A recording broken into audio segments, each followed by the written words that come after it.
Petit point leçon.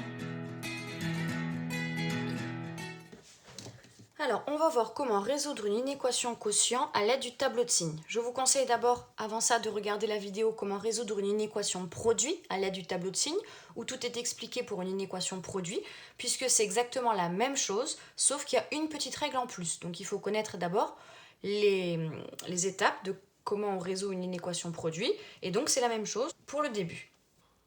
Donc, on voit qu'on a une division.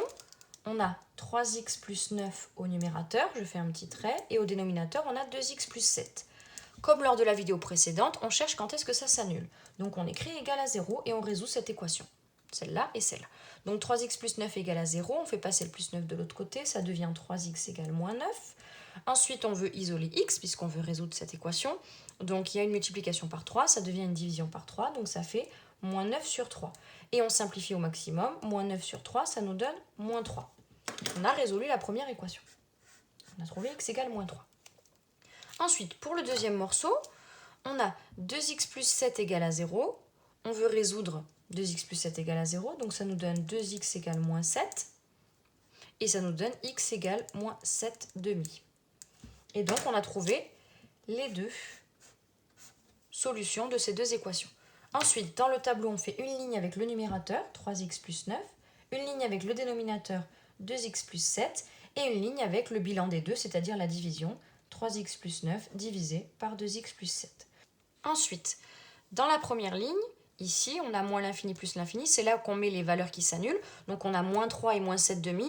Attention, on commence bien par le plus petit, ici on a moins 3, moins 7 demi, ça fait moins 3,5, donc ce nombre-là est plus petit que moins 3. Donc je commence à mettre celui-là, c'est très important de le mettre dans l'ordre. On met du plus petit, de moins l'infini au plus grand, donc le plus petit des deux, c'est moins 7 demi. Donc je mets moins 7 demi, vous auriez pu écrire aussi moins 3,5, mais au fur et à mesure que vous allez avancer dans les classes de première et de terminale, si ce n'est pas un nombre entier, on préfère le mettre en fraction. Donc vous pouvez un petit peu vous entraîner, vous pouvez marquer moins 3,5, mais entraînez-vous à les mettre en fraction quand ce n'est pas un nombre entier. Donc j'ai moins 7 demi, et le deuxième nombre, j'ai moins 3. Donc voilà, j'ai fini cette ligne-là. Maintenant, 3x plus 9. Je cherche quand est-ce que ça s'annule. Je cherche où mettre le 0. Alors, où est-ce que je mets le 0 ? 3x plus 9, je regarde là-dedans, et ici, 3x plus 9, ça s'annulait quand x valait moins 3. Donc ici, je mets une barre et je mets 0 pour dire que ça s'annule à moins 3. Deuxième ligne, 2x plus 7, quand est-ce que ça s'annule ? Quelle valeur fait que ça s'annule ?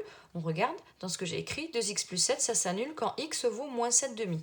Donc je prends moins 7 demi et je mets mon 0 ici. Il s'annule ici. Une fois que j'ai mis les deux zéros, je mets les petits pointillés pour faire une case. Donc ici, le 0, je mets des petits pointillés, pour faire bien un trait jusqu'au bout. Et ici, le 0 ici, je mets des petits pointillés et j'obtiens 3 cases dans chaque ligne. Pas obligatoire les petits pointillés, mais conseillé quand vous commencez à le faire. Maintenant, il me reste à mettre les signes. Donc, 3x plus 9. 3x plus 9, premier degré, le A c'est 3, donc le A c'est positif.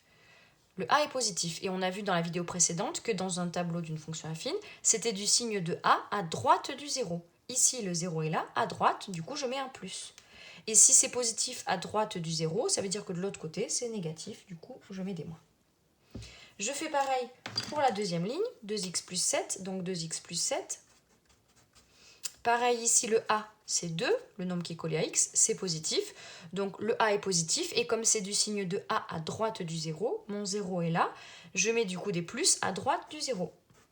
Et si j'ai mis des plus à droite du 0, de l'autre côté, ça me donne un moins. Ensuite, dernière ligne, le bilan, c'est là que ça va changer par rapport à tout à l'heure. C'est-à-dire que quand on regarde l'équation produit, là on met les deux zéros et on met les signes. Donc déjà on peut mettre les signes. Moins par moins, ça nous donne plus. Moins par plus, ça nous donne moins. Et plus par plus, ça nous donne plus. Un positif divisé par un positif, ça nous donne un positif. Donc les signes, ça ne change pas, c'est toujours pareil. Maintenant, c'est pour les zéros que ça va changer. C'est-à-dire que là, on a une division. Quand on a une division, on a une valeur interdite, puisqu'on sait qu'on ne peut pas diviser par 0. On ne peut pas diviser par 0, donc on a une valeur interdite. Donc la valeur interdite, c'est la valeur qui annule le dénominateur. Donc ici, c'était le numérateur, ici, c'était le dénominateur. Donc cette valeur-là, moins 7 demi, c'est la valeur interdite. Ça veut dire que quand je regarde mon quotient, et que si je remplace x par moins 7 demi, en bas, je vais avoir 0 et on ne peut pas diviser par 0. Donc ça veut dire que dans mon tableau, on peut faire des calculs avec tous les nombres, sauf moins 7 demi. Donc c'est ma valeur interdite, c'est le dénominateur. Le numérateur, il n'y a pas de souci, on peut avoir 0 au numérateur, mais au dénominateur, on ne peut pas l'avoir. Donc la petite différence par rapport à l'autre vidéo, c'est que moins 7 demi, c'est ma valeur interdite, donc uniquement dans la ligne bilan, puisque ici dans la première ligne, j'ai pas de division. J'ai juste 3x plus 9, donc pas de division, pas de souci. 2x plus 7, j'ai pas de division. Uniquement dans ma ligne de bilan, j'ai une division, donc j'ai une valeur interdite. C'est moins 7 demi, donc ici je mets 2 barres pour dire que c'est une valeur interdite. 2 barres, ça veut dire qu'on ne peut pas la prendre. On ne peut jamais prendre ce nombre. C'est comme moins l'infini ou plus l'infini, c'est un nombre qu'on ne peut pas prendre. Et par contre, moins 3, j'ai pas de souci parce que c'est au numérateur. Donc, je reporte le moins 3, le 0 ici du moins 3, je le reporte ici. Donc voilà, j'ai fini mon tableau. Alors, ça change juste pour cette deuxième barre ici. Et ça veut dire qu'on ne peut jamais prendre la valeur moins 7 demi, c'est tout. Donc, maintenant, j'écris mes solutions, S égale. Maintenant, j'ai fait mon tableau de signes de ce quotient. Et ensuite, une fois que j'ai fini mon tableau, je regarde ce qu'on me demandait supérieur à 0. Supérieur à 0, ça veut dire que je cherche la case ou les cases plus. Et je regarde uniquement dans la ligne bilan, je vous rappelle. Hein, les deux premières lignes servent à faire la ligne bilan, mais ensuite pour répondre à la question, pour résoudre, il faut regarder que la ligne bilan. Donc je cherche supérieur à 0, donc je cherche là où les cases plus. Il y en a deux, ici et ici. La première case, c'est de moins l'infini à moins 7 demi. La première case qui est là, c'est de moins l'infini à moins 7 demi. Comme il y a une deuxième case, je mets union. Et la deuxième case, de moins 3 à plus l'infini. De moins 3 à plus l'infini. Ensuite, moins l'infini et plus l'infini, on ne prend jamais. On met toujours ces crochets ici. Moins 7 demi, comme c'est une valeur interdite, de toute façon, je ne la prends jamais non plus, puisque c'est une valeur interdite. Et enfin, pour savoir si je prends le dernier nombre ou pas, est-ce que je prends ou pas moins 3, il y a marqué supérieur strictement à 0, ça veut dire qu'on ne prend pas les zéros, ça veut dire qu'on ne prend pas ce nombre-là, on ne prend pas moins 3, crochet à l'extérieur.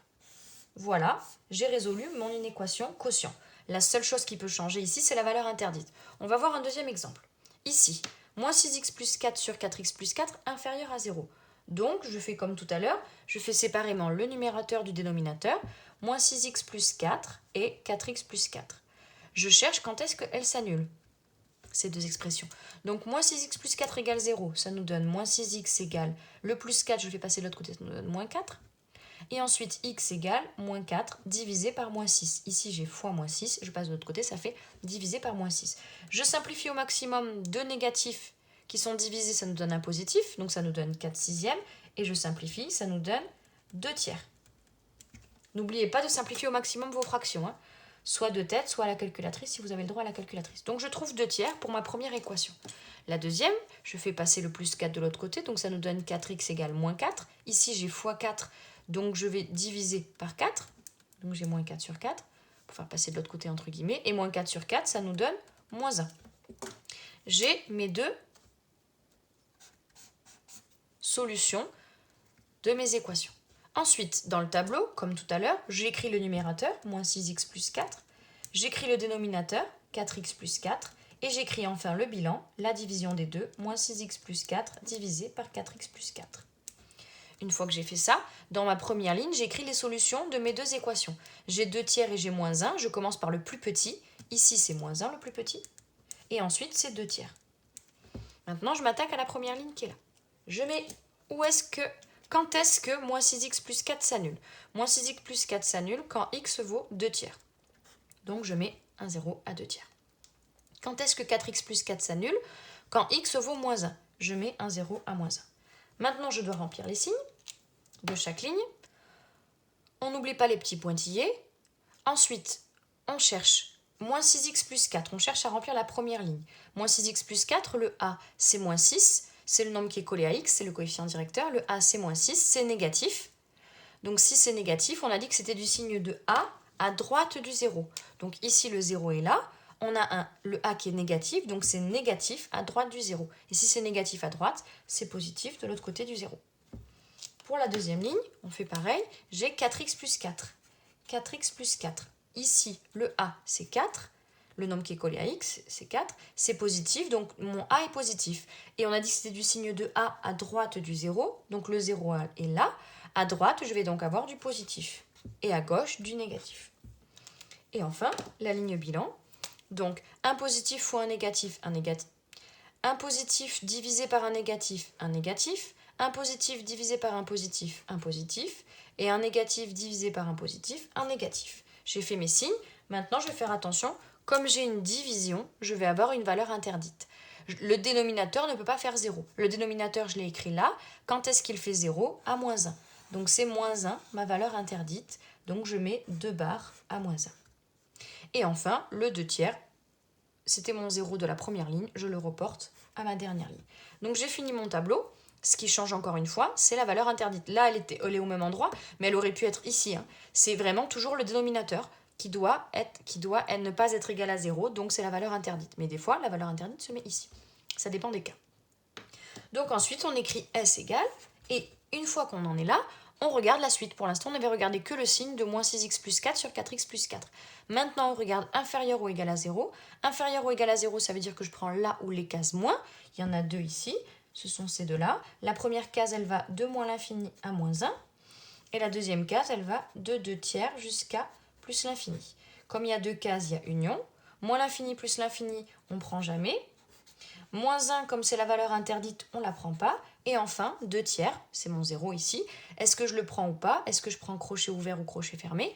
Ici, il y a marqué inférieur ou égal à 0. Donc ça veut dire qu'on prend les 0. Donc ça veut dire qu'on prend 2 tiers, crochet fermé. Et on a résolu cette inéquation. Vous pouvez, bien sûr, après, pour celui-là ou celui-là, vérifier si vous avez quelques minutes à la fin d'un contrôle ou à la fin des exercices, prendre un nombre là-dedans ou prendre un nombre là-dedans. Je prends un nombre là-dedans, par exemple, entre moins 3 et plus l'infini, par exemple, il y a 0. Donc je prends 0, et je calcule. 3 fois 0 plus 9, ça fait 9. 2 fois 0 plus 7, ça fait 7. 9 sur 7, c'est bien un nombre positif. Donc ce morceau, ça marche. Maintenant, je peux prendre un nombre là-dedans, entre moins l'infini et moins 7 demi. Par exemple, moins 10. Moins 10, c'est bien là-dedans. Donc 3 fois moins 10, ça fait moins 30. Moins 30 plus 9, ça fait moins 21. Moins 21. 2 fois moins 10, ça fait moins 20. Moins 20 plus 7, ça fait moins 13. Et moins 21 sur moins 13, on a deux nombres négatifs. Ça nous donne un nombre positif, donc c'est bon. Je vérifie aussi ici. Je prends un nombre là-dedans, entre 2 tiers et plus l'infini, par exemple 10. Moins 6 fois 10, ça fait moins 60. Moins 60 plus 4, ça fait moins 56. J'ai moins 56 en haut. Et en bas, avec 10. 4 fois 10, 40. 40 plus 4, 44. J'ai un négatif en haut, un positif en bas. Ça me donne un négatif. Ça me donne bien quelque chose d'inférieur à 0, donc c'est bon. Et enfin, j'essaye là-dedans. Un nombre entre moins l'infini et moins 1. Par exemple, moins 10. Je prends moins 10 parce que c'est plus facile avec des dizaines de faire des calculs, mais vous pouvez prendre n'importe quel nombre qui est là-dedans. Moins 2, moins 3, moins 8,5, ce que vous voulez. Donc si je prends moins 10, moins 6 fois moins 10, ça fait 60. 60 plus 4, 64. Moins 10 fois 4, moins 40. Moins 40 plus 4, moins 36. Et j'ai de nouveau un positif et un négatif. Ça me donne un négatif, ça me donne bien quelque chose d'inférieur ou égal à 0. Donc voilà, pour résoudre une inéquation de quotient, à l'aide du tableau de signes, c'est une méthode.